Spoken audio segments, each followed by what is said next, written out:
I love the disciples, don't you? What a group of people. Can you imagine being one of them, following closely with the Lord, hearing every word that he spoke and seeing every miracle that he performed and being right there close to what God was doing, right next to the Messiah?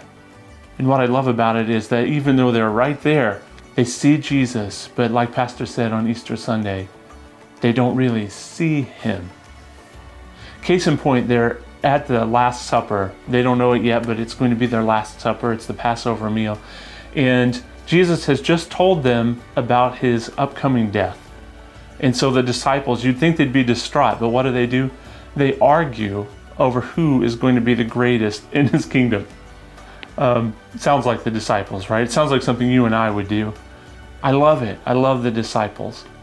And Jesus has been teaching them about it. Hey, it's not about who is greatest. It's about who serves. Finally, in our reading today, he gives up on words and he shows them what it means to be a servant.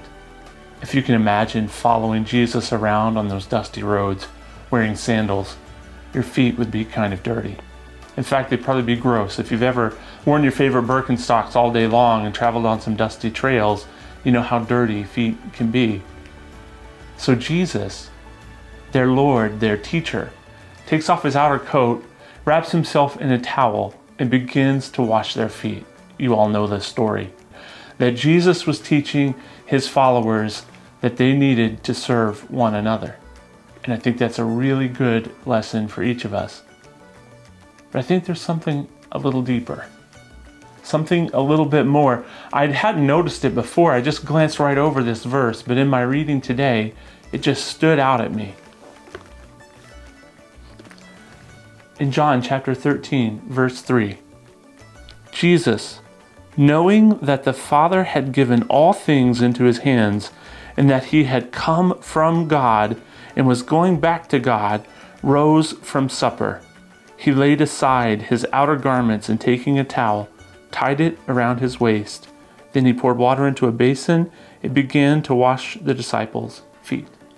Jesus, knowing that the Father had given all things into his hands and that he had come from God.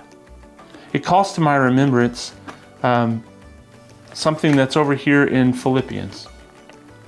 Philippians 2, Paul is writing his letter, and he writes, "Have this in mind among yourselves, which is yours in Christ Jesus, who, though he was in the form of God, did not count equality with God a thing to be grasped, but emptied himself, taking the form of a servant, being born in the likeness of men." And Jesus comes along and begins to take the lowest place that he could have possibly had at that dinner, washing their feet. Through his actions, he tells them, it's not about who's the greatest. The disciples never really saw what Jesus was going to do. They still, at this moment, thought he was there to overthrow Roman government, that he was going to set up this kingdom of power and might. Yet Jesus was there to do just the opposite. He was there to become a servant, to humble himself even unto death. And in this moment, he shows his disciples by washing their feet. And then he says, "This new commandment I give you, love one another as I have loved you." Knowing that he was from God, he decided to do these things. I'm taken back by that today. How many times do I serve out of obligation or command, or because I want to show how good of a Christian I really am, or how great of a leader I am that I'll serve? But yet Jesus doesn't serve from obligation. He serves from love.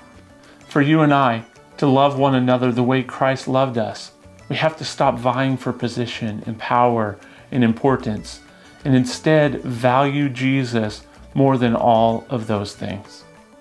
What would it look like for you and me to stop worrying about what everyone else thinks about us, but instead to value Jesus, knowing that every good thing comes from him? There's nothing we can do apart from him.